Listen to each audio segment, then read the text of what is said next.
Shalom Jemaat Genesaret yang dikasihi Tuhan, apa kabarnya hari ini?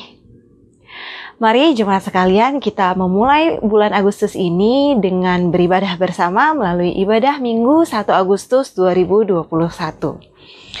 Nasihat supaya hidup kudus. Akhirnya saudara-saudara, kami minta dan nasihatkan kamu dalam Tuhan Yesus. Kamu telah mendengar dari kami bagaimana kamu harus hidup supaya berkenan kepada Allah.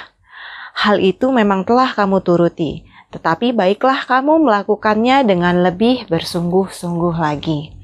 Mari jemaat sekalian, sebentar kita akan memulai ibadah kita hari ini. Kita siapkan hati dan pikiran kita mau sama-sama bersaat teduh.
Jemaat sekalian, mari kita mulai ibadah kita pada pagi hari ini dengan menaikkan ucapan syukur kita, menaikkan segala penyembahan kita bagi Allah yang mulia, yang kemuliaannya sanggup untuk memulihkan dan memberkati hidup kita. Kita mau sama-sama naikkan pujian ini, Yesus kemuliaan-Mu. Yesus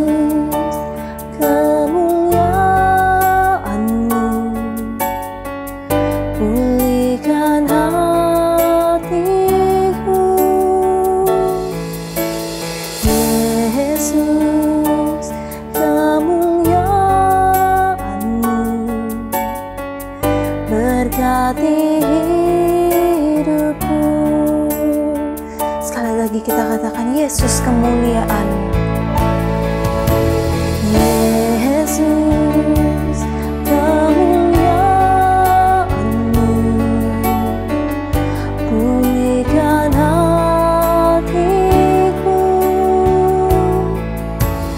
Yesus kemuliaan-Mu, berkati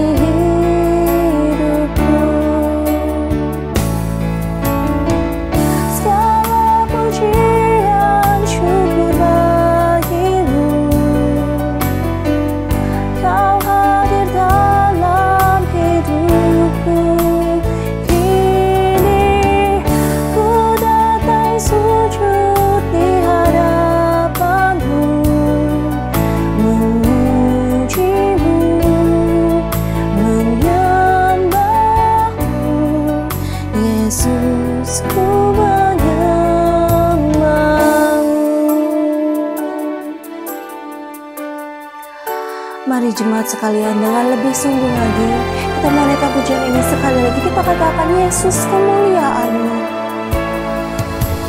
Yesus kemuliaan-Mu, pulihkan hatiku. Yesus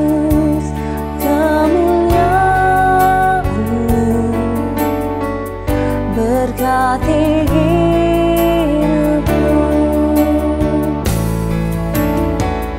Segala pujian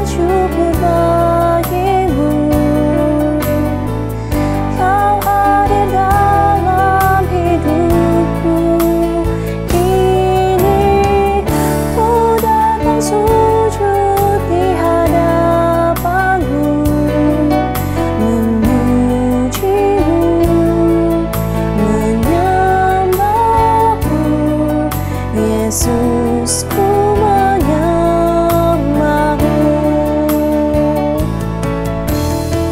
Segala pujian syukur bagimu, Kau hadir dalam hidupku. Kini ku datang sujud di hadapanmu, memujimu, menyembahmu. Yesus, ku menyembahmu, memujimu, menyembahmu.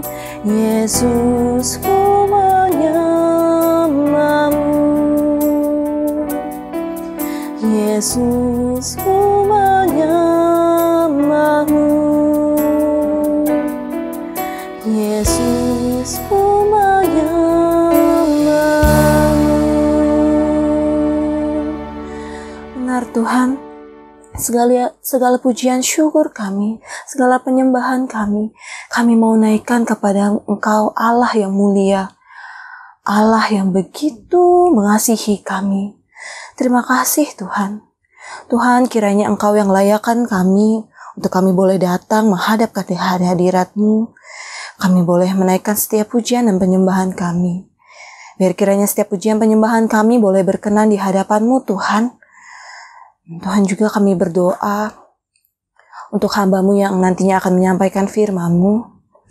Biar setiap firman yang ditabur boleh kami dengar, kami masukkan ke dalam hati kami dan kami lakukan di dalam kegiatan kami sehari-hari. Terima kasih Tuhan. Kami percaya Engkau adalah Allah yang hadir dimanapun kami berada saat ini. Dan Engkau adalah Allah yang selalu menyertai kami. Terima kasih, kami mau menyerahkan ibadah kami dari awal hingga akhirnya ke dalam tangan-Mu. Di dalam nama Tuhan Yesus Kristus kami berdoa dan mengucap syukur. Amin.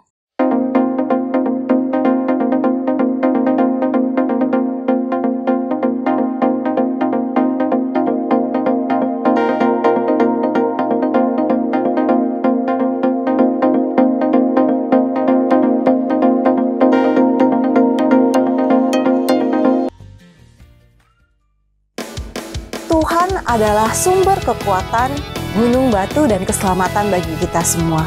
Mari jemaat sekalian, bagaimanapun situasi dan kondisi kita pada saat ini, kita mau sama-sama terus percaya bahwa kita punya Allah yang setia, yang kasih setianya selalu ada beserta dengan kita. Mari kita naikkan pujian ini, hatiku percaya. Tuhanlah kekuatan dan mazmurku, ya gunung batu dan keselamatanku. Hanya padamu hatiku percaya, Kaulah menara dan kota perlindungan. Ku mau selalu bersyukur sebab cinta-Mu padaku takkan pernah berubah. Hatiku percaya, walau bumi bergoncang, gunung-gunung beranjak, namun kasih setia-Mu tak pergi dariku.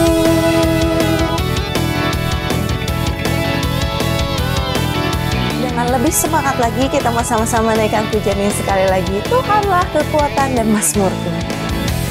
Tuhanlah kekuatan dan mazmurku, ya gunung batu dan keselamatanku. Hanya padamu hatiku percaya, Kaulah menara dan kota perlindungan. Ku mau selalu bersyukur sebab cinta-Mu padaku takkan pernah berubah. Hatiku percaya, walau bumi bergoncang, gunung-gunung beranjak, namun kasih setia-Mu tak pergi dariku. Ku mau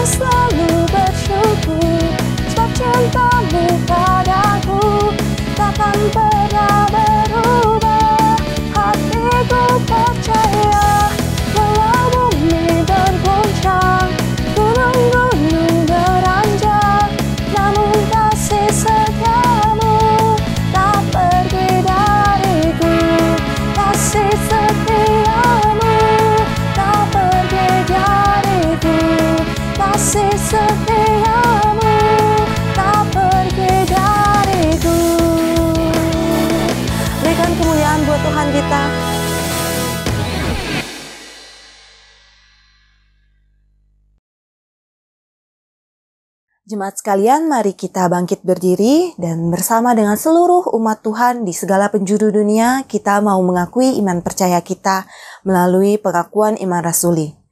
Aku percaya kepada Allah, Bapa yang Maha Kuasa, Khalik langit dan bumi, dan kepada Yesus Kristus, anaknya yang tunggal Tuhan kita, yang dikandung daripada Roh Kudus, lahir dari anak darah Maria, yang menderita sengsara di bawah pemerintahan Pontius Pilatus, disalibkan, mati, dan dikuburkan. Pada hari yang ketiga, bangkit pula dari antara orang mati, naik ke surga, duduk di sebelah kanan Allah, Bapa yang Maha Kuasa. Dan dari sana ia akan datang untuk menghakimi orang yang hidup dan yang mati. Aku percaya kepada Roh Kudus, gereja yang kudus dan am, persekutuan orang kudus, pengampunan dosa, kebangkitan daging, dan hidup yang kekal. Amin. Jemaat dipersilakan duduk.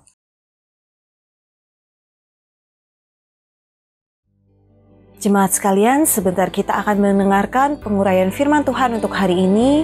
Mari kita siapkan hati dan pikiran kita. Kita mau sama-sama fokus untuk mendengarkan firman Tuhan, supaya kita tahu apa kehendaknya bagi kita, dan kita boleh senantiasa menjalankan kehendaknya di dalam kehidupan kita sehari-hari. Siapkan hatiku Tuhan, untuk dengar firman-Mu saat ini. Ku sujud menyembah-Mu Tuhan, masuk hadirat-Mu saat ini.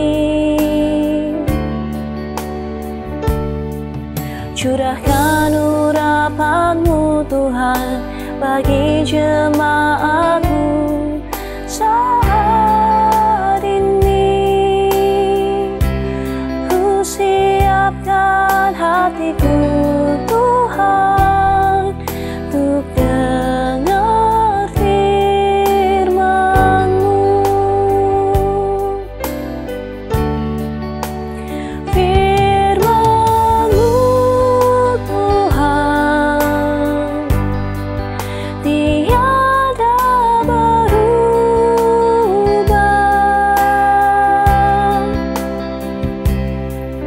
Dahulu, sekarang, selama-lamanya, tiada berubah.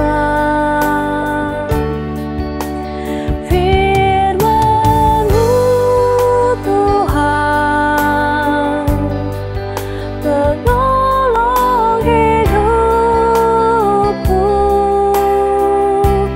Ku siapkan hatiku Tuhan, untuk dengar firman-Mu.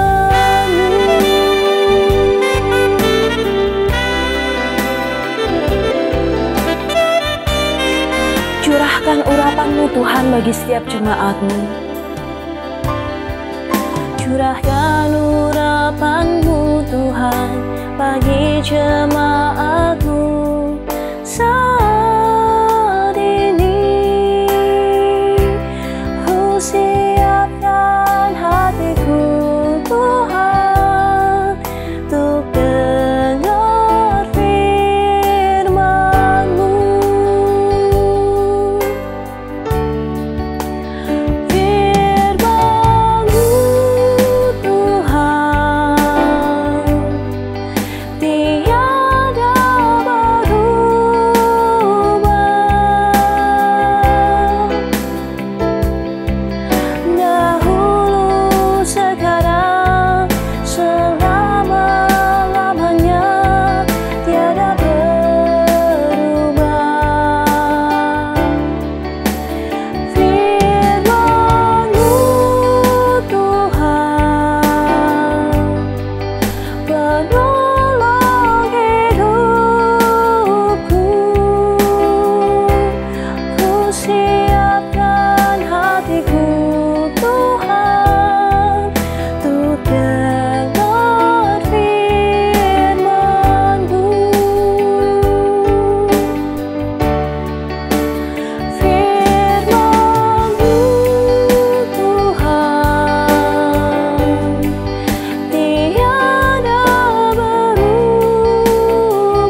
Shalom Bapak Ibu, selamat pagi.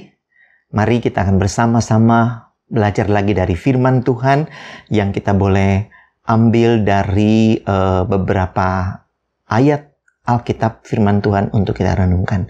Sebelum kita mendengarkan firman Tuhan, mari kita berdoa terlebih dahulu. Ya Tuhan, Engkaulah firman yang hidup itu. Berbicaralah pada kami sekalian, karena kami siap untuk mendengarkan suara-Mu di pagi hari ini, pagi yang indah yang Tuhan berikan bagi kami. Dalam Yesus Tuhan yang hidup, kami menerima firman-Mu dan mendengarnya. Amin. Nah, Bapak Ibu yang Tuhan Yesus kasihi, pada saat ini kita akan belajar dari satu tema murid yang menjadikan gereja sebagai tempat belajar saling mendengar. Learning. Dan firman Tuhan diambil dari beberapa ayat firman Tuhan. Yang pertama, kita akan baca dari Kisah Rasul pasal 17, ayat 1 sampai dengan ayatnya yang ke-3 saja. Demikian firman Tuhan. Paulus dan Silas mengambil jalan melalui Antopolis dan Apolonia dan tiba di Tesalonika. Di situ ada sebuah rumah ibadat orang Yahudi. Seperti biasa, Paulus masuk ke rumah ibadat itu. 3 hari Sabat berturut-turut, ia membicarakan dengan mereka bagian-bagian dari kitab suci. Ia menerangkan kepada mereka dan menunjukkan bahwa Mesias harus menderita dan bangkit dari antara orang mati. Lalu ia berkata, inilah Mesias, yaitu Yesus yang ku beritakan kepadamu. Bapak Ibu yang Tuhan Yesus kasihi, kira-kira apa jawaban Bapak Ibu kalau saya berkata seperti ini? Awalnya buruk banget, tapi kemudian menjadi bagus, menjadi indah. Apakah itu? Nah, Bapak Ibu bisa memikirkannya dan menjawabnya. Pada saat ini kita akan belajar tentang bagaimana Paulus yang datang ke Tesalonika. Yaitu ketika dia sampai di sana, sudah kita baca tadi bahwa Paulus itu selama 3 minggu berturut-turut, 3 Sabat berturut-turut, ia mengajar di tempat ibadah orang Yahudi. Dan dikatakan bahwa sudah seperti biasa ketika dia datang di satu tempat dan dia datang mengajarkan firman Tuhan di rumah-rumah ibadat. Nah, kota Tesalonika ini adalah sebenarnya kota pelabuhan terkemuka. Dan di kota ini sebagai kota pelabuhan ada kurang lebih 200.000 masyarakat orang Yahudi yang tinggal di Tesalonika. Nah, ketika Paulus datang di sana selama kurang lebih 3 minggu berturut-turut itu, dia diresponi atau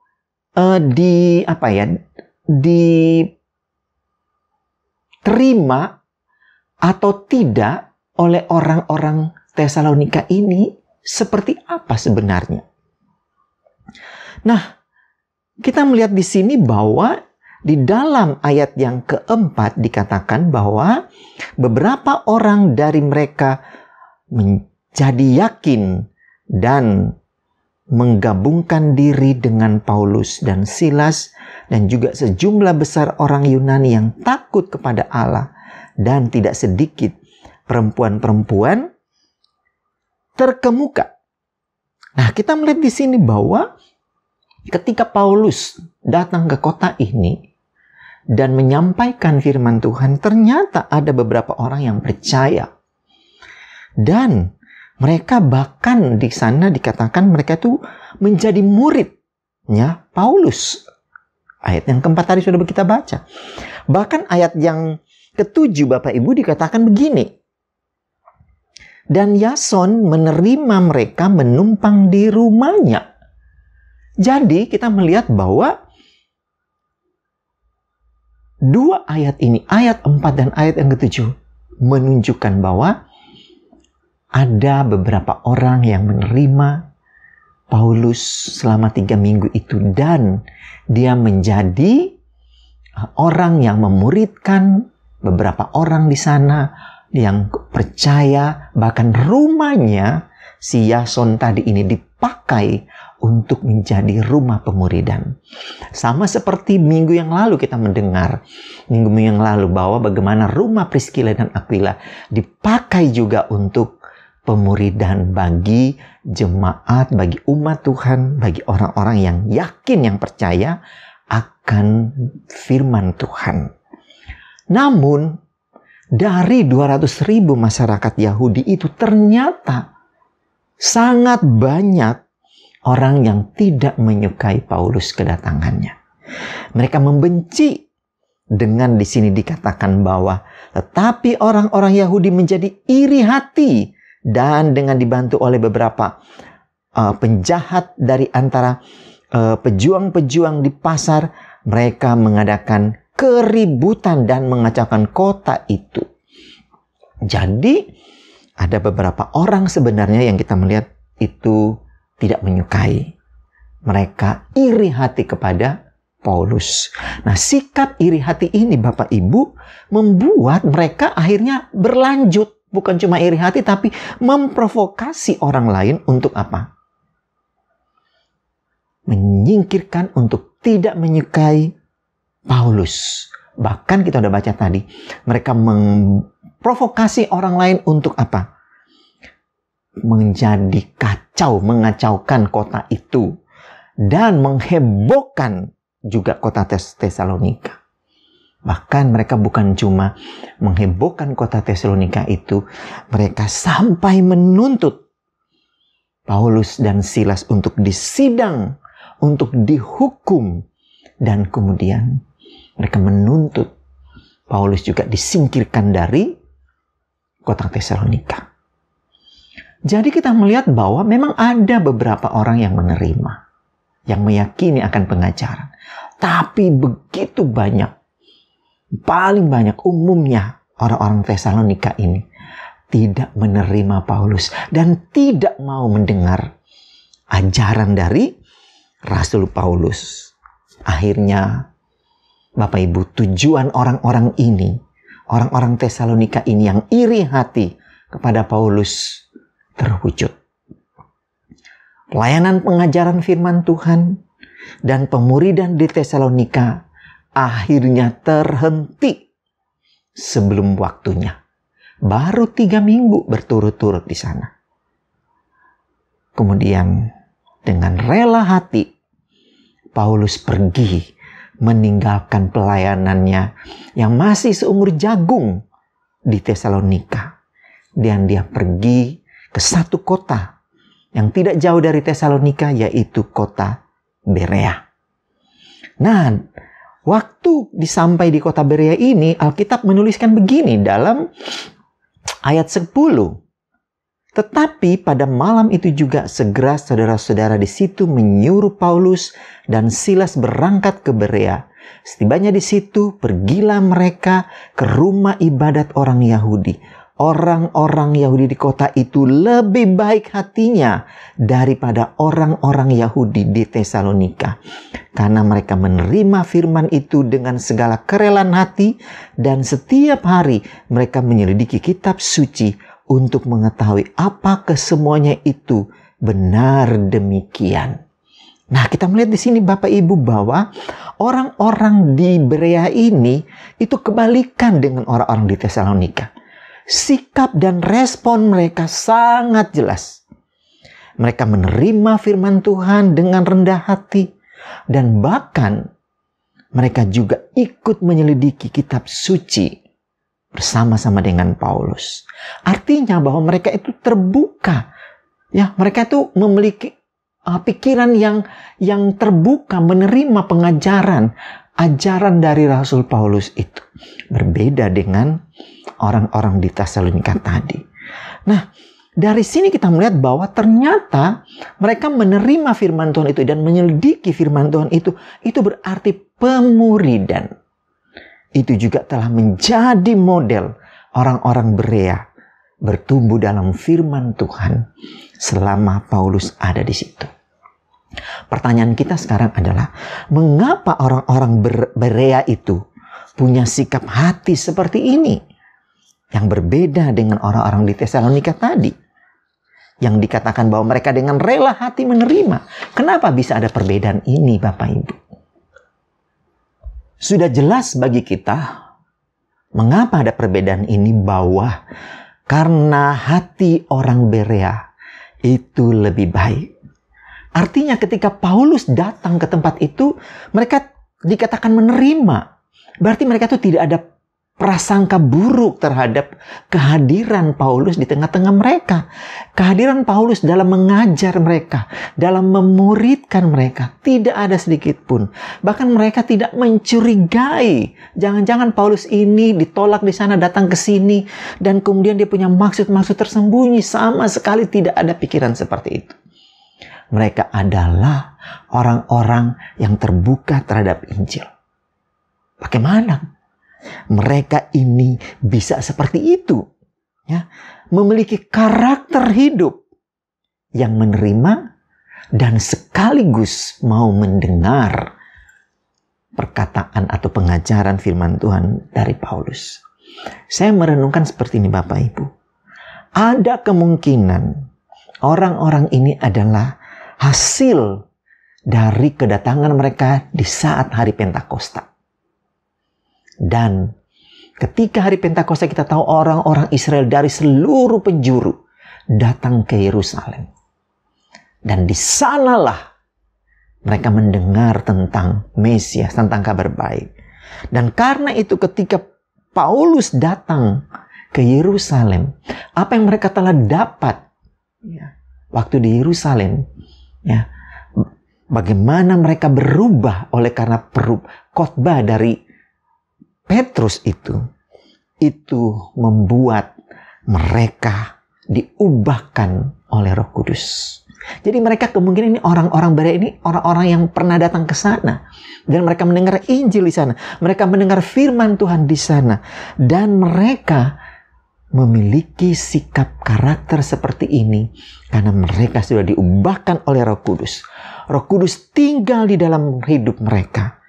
Dan karena itu ketika Paulus datang kepada mereka, ke orang-orang Berea ini, mereka laksana tanah yang subur, yang siap ditaburi firman Tuhan, dan siap untuk bertumbuh dalam firman Tuhan. Bahkan mereka memiliki telinga seorang murid, telinga yang mau mendengar, mau belajar mendengar apa yang dikatakan oleh Paulus. Nah, Bapak Ibu yang Tuhan Yesus kasihi, perbedaan sikap dan respon antara orang Tesalonika dan orang Berea ini membuat Paulus sangat bergumul akan jemaat Tesalonika ini yang dia sudah layani, yang dia sudah muridkan beberapa orang walaupun hanya sebentar. Dan Paulus bergumul akan hal itu. Namun Bapak Ibu, setelah 6 bulan Paulus tinggalkan kota Tesalonika ini, terjadi sesuatu yang ajaib. Waktu dia meninggalkan kota Berea ini, dia utus Timotius untuk datang melanjutkan pelayanan di sana. Dan kemudian dari Timotius inilah Paulus tahu bagaimana kondisi sekarang jemaat Tesalonika setelah 6 bulan. Bapak Ibu yang Tuhan Yesus kasihi, saya katakan tadi, hasilnya sangat ajaib.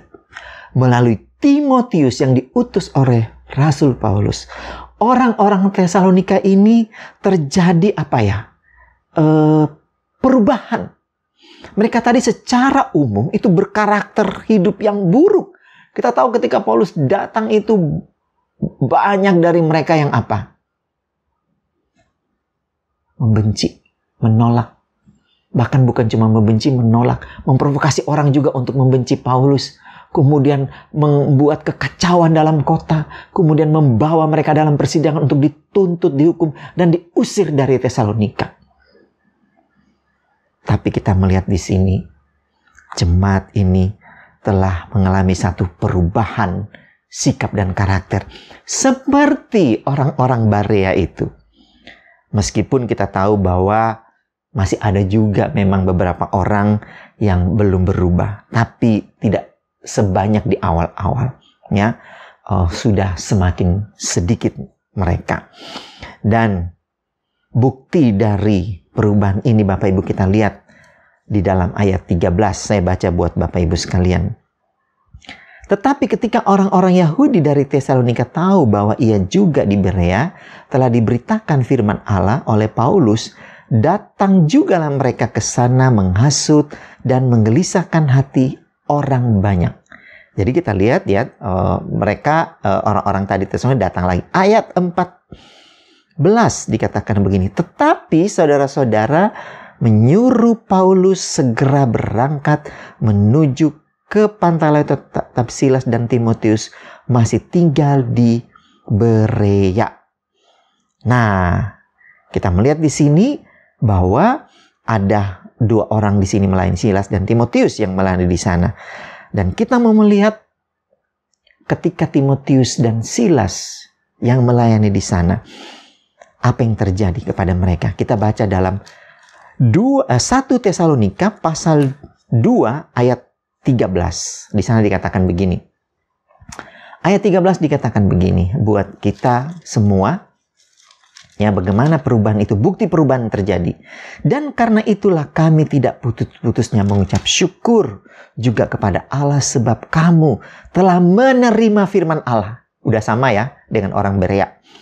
Yang kami beritakan itu bukan sebagai perkataan manusia, tetapi dan memang sungguh-sungguh demikian sebagai firman Allah yang bekerja juga di dalam kamu yang percaya. Jadi kita lihat sama ya. Setelah 6 bulan Paulus melayani ya, tinggalkan mereka dan Timotius dan Silas ada di sana, ternyata apa yang Rasul Paulus kerjakan selama 3 minggu itu memberikan hasil yang ajaib di tangan Silas dan Timotius. Dan kemudian kita tahu di sini dikatakan mereka menerima firman Allah. Sama sikap dan karakternya sudah berubah, sudah sama seperti orang Berea tadi. Dan ayat 14 saya bacakan buat kita. Sebab kamu saudara-saudara telah menjadi penurut jemaat-jemaat Allah di Yudea, jemaat-jemaat di dalam Kristus Yesus, karena kami juga telah menderita dan dari teman-teman sebangsamu segala sesuatu yang mereka derita dari orang-orang Yahudi. Jadi kita melihat di sini bahwa mereka itu telah menjadi penurut Allah.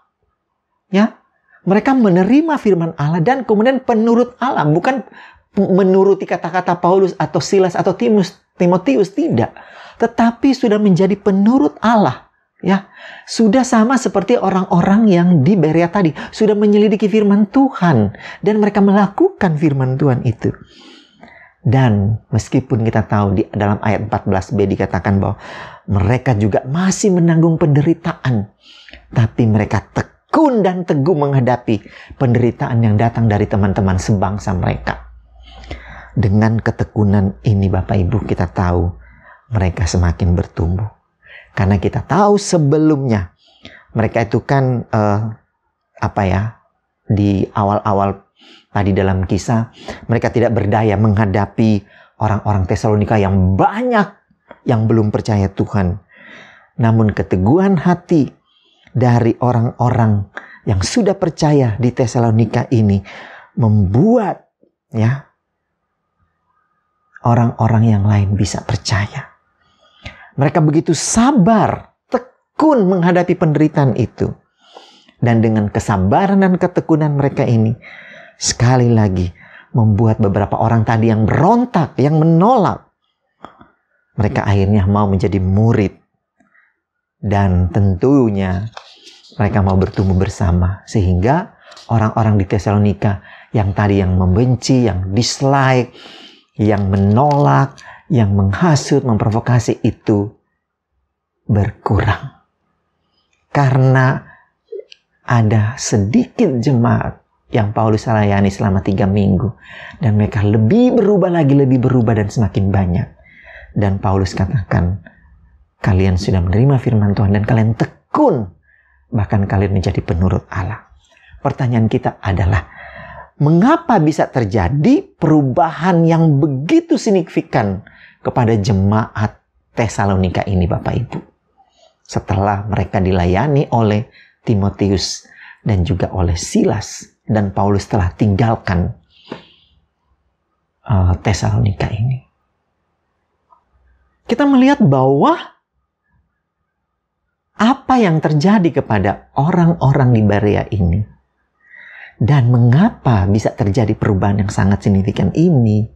Pertama, ada orang-orang yang pernah memulai pelayanan di sana, di Tesalonika ini.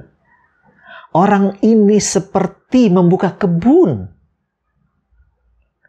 baru, ada pengorbanan, ada penderitaan, ada kesukaran.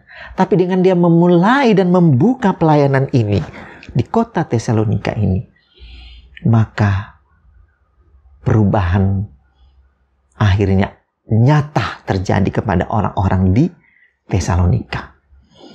Nah, jadi Bapak Ibu, di sini kita belajar bahwa jangan lupakan sejarah jasa-jasa orang yang memulai satu pelayanan.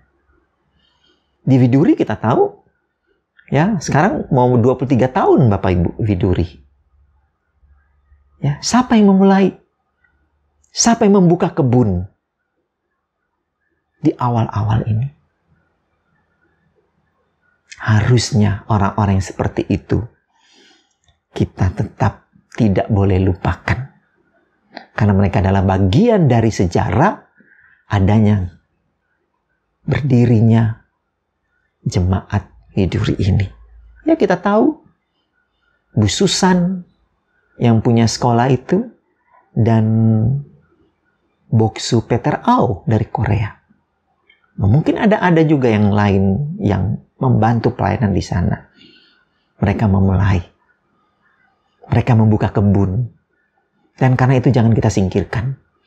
Jangan kita tidak menghormati. Jangan kita lupakan sejarah gereja. Ya, orang-orang yang memulai. Karena itu menjadi dasar jemaat Tesalonika berubah. Menjadi dasar akan banyak orang-orang yang Tuhan ubahkan di tempat ini. Karena ada orang-orang yang punya hati memulai. Yang kedua, mengapa terjadi perubahan yang signifikan kepada jemaat Tesalonika ini? Ada orang yang terus-menerus mendoakan orang-orang yang dia layani. Saya tidak tahu. Tapi saya yakin ada. Bahkan mungkin Pak Peter Au atau Ibu Susan atau yang lainnya yang terus berdoa mengingat akan gereja Widuri ini. Saya tidak tahu. Tapi kita tahu bahwa Paulus adalah orang yang mendoakan jemaat Tesalonika ini. Orang-orang percaya di Tesalonika yang masih sedikit tadi. Di sana dituliskan dalam 1 Tesalonika 1 ayat 2 dikatakan begini. Kami selalu mengucap syukur kepada Allah karena kamu semua dan menyebut kamu dalam doa kami. Ya, betapa pentingnya menyebut nama orang itu kalau kita berdoa. Ya, tapi jujur saya mengatakan doa belum terlalu kuat di gereja kita ini. Ya, belum terlalu kuat. Ada doa tapi belum terlalu kuat. Belum terlalu kuat itu artinya belum kompak, ya. Belum bersama-sama, belum seperti sapu lidi yang diikat. Nah, ikatan kita itu apa, Bapak? Selain kasih, ikatannya ikatan doa. Dan Paulus ya mendoakan orang-orang yang dia sudah layani. Dan kita tahu hasil dari doanya ini. Jemaat Tesalonika itu tadinya yang berontak, yang tidak menyukai, begitu banyak, semakin berkurang. Karena ada doa yang dipanjatkan kepada Tuhan. Karena itu tekunlah berdoa untuk sesuatu hal, termasuk untuk gereja kita ini. Dan yang ketiga, mengapa terjadi perubahan yang signifikan bagi jemaat Tesalonika ini, orang-orang di Tesalonika ini? Karena ada orang-orang yang mau melanjutkan pelayanan yang sudah ada. Timotius dan Silas melanjutkannya. Dia memuridkan orang-orang di sana. Mereka melanjutkan pelayanan itu dan mereka memuridkan jemaat yang masih sedikit tadi.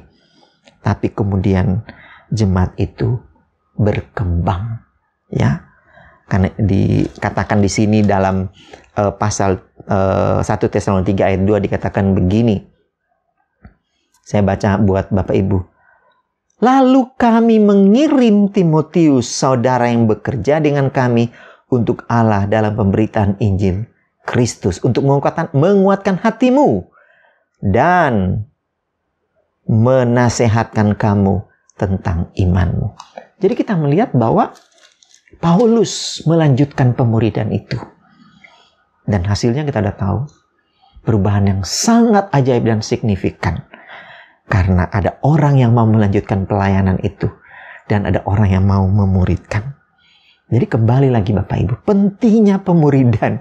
Karena itu saya tidak henti-hentinya Bapak Ibu ya. Mengajak kita semua. Untuk mari ikut kelompok pemuridan.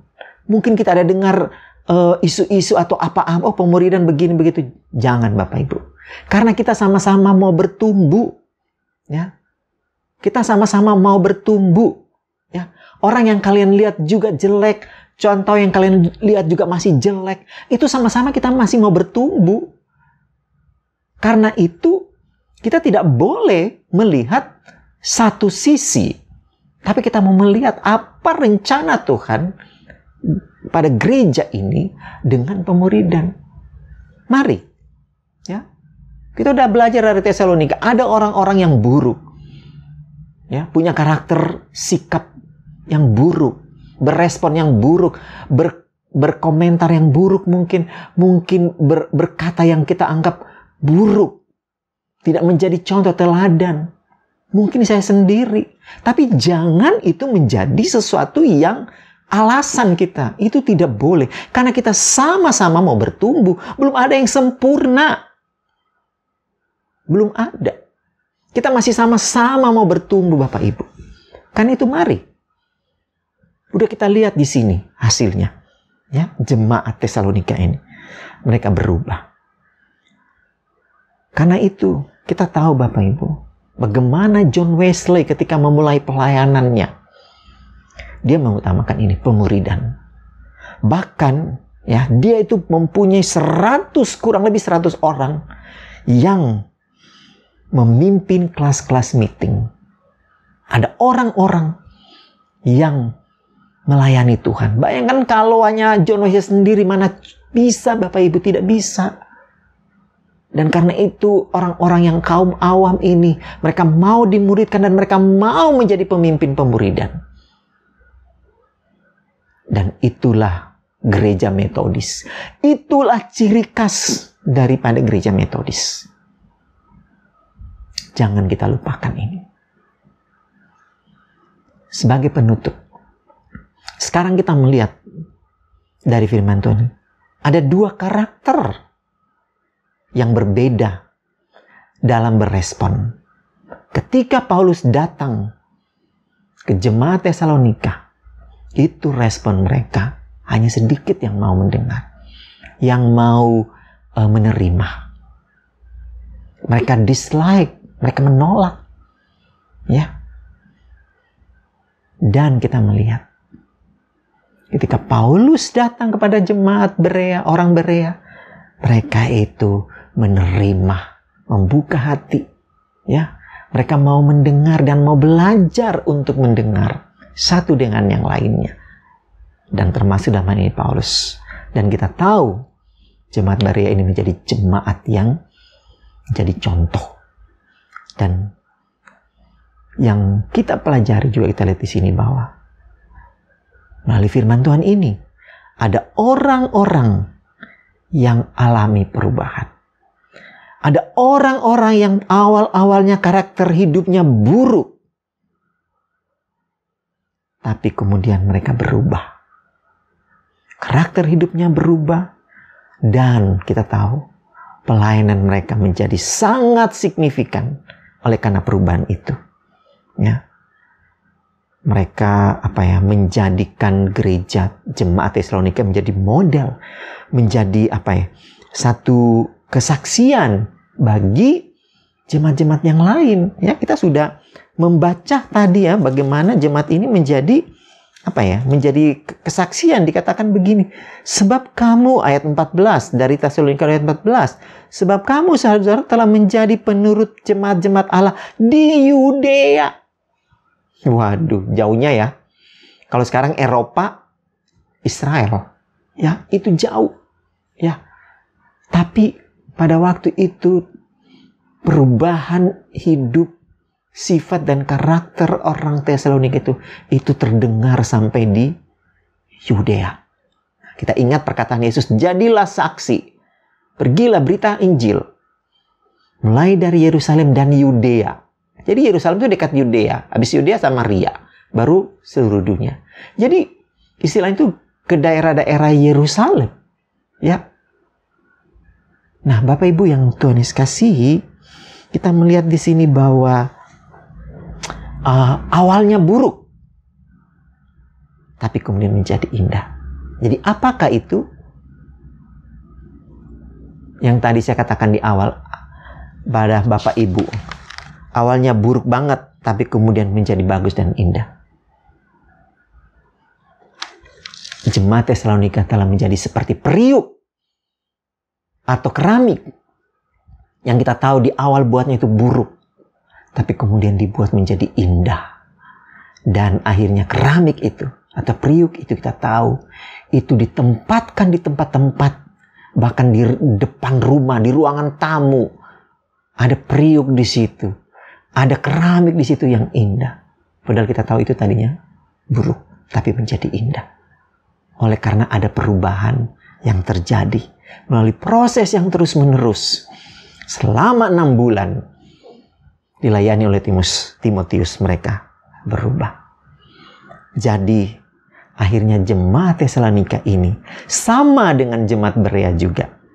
Mereka telah membangun relasi dengan Tuhan. Mereka menjadi kuat dalam relasi dengan Tuhan. Dan mereka juga menjadi kuat dalam relasi dengan sesama mereka dalam gereja, tentunya juga di luar. Karena mereka tadi jadi contoh sampai ke Yudea. Mereka bertumbuh dalam pemuridan, dalam firman Tuhan. Dan mereka berdampak. Kiranya apa yang menjadi kita pelajari saat ini itu juga boleh menjadi model, menjadi contoh, menjadi pelajaran buat saya dan Bapak Ibu. Buat gereja kita di Widuri ini. Tuhan memberkati kita semua. Haleluya. Amin. Mari kita berdoa. Terima kasih Tuhan Yesus untuk firman-Mu. Engkau yang berbicara lebih lanjut kepada kami sekalian. Untuk membuat firman-Mu ini terus membangun kami. Mengubah kami. Menjadi seperti jemaat Tesalonika setelah mereka dimuridkan dan dilayani. Dan menjadi seperti orang Berea. Terpuji Engkau Tuhan Allah yang baik. Dan yang sudah berfirman pada hamba-Mu dan pada umat-Mu. Dalam Yesus kami berdoa. Dan kami berterima kasih. Haleluya. Amin. Bapak Ibu, mari kita bersama-sama menaikkan pujian doksologi.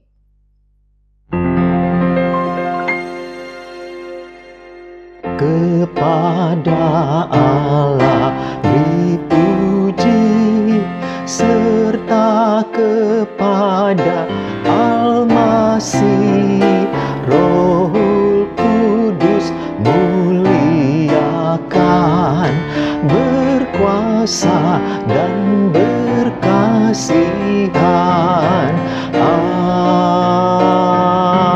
Amin. Kita berdoa. Tuhan Yesus, kami aminkan bahwa Engkau adalah Allah yang berkuasa atas segala langit, bumi, dan dengan segala isinya. Dan kami percaya Engkau hadir bersama dengan kami, termasuk bersama dengan negara kami yang tercinta ini. Berkati pemerintah kami mulai dari presiden, wakil presiden, para menteri, dan juga para pejabat negara mulai dari gubernur sampai kepada RT RW. Tuhan berkati mereka dan pakai mereka. Tolong mereka untuk bisa melaksanakan akan tugas mereka dengan baik. Khususnya di masa pandemi ini, biarlah Tuhan menguatkan mereka, membuat pandemi ini semakin melandai, dan semua rencana baik bantuan, vaksinasi, semuanya itu berjalan dengan baik dalam anugerah Allah. Berkati juga jemaat kami, GMI Genesaret, tetap kuatkan kami selalu, lindungi dan bimbing kami, supaya kami tetap bersabar, berserah pada anugerah Tuhan, dan tetap mengaminkan bahwa Tuhan Yesus itu adalah Allah yang tetap sama, baik kemarin maupun hari ini, esok dan selama-lamanya. Karena itu Bapak Ibu, mari terimalah berkat yang dari Tuhan. Tuhan memberkati engkau dan melindungi engkau. Tuhan menyinari engkau dengan wajah-Nya dan memberi engkau kasih karunia. Tuhan menghadapkan wajah-Nya kepadamu dan memberi engkau damai sejahtera mulai hari ini, esok, sampai selama-lamanya. Haleluya. Amin.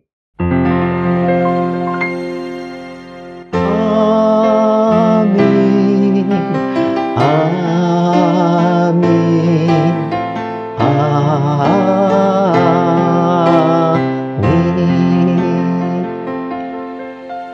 Jemaat, mari kita mengambil waktu untuk berdoa secara pribadi mengucap syukur.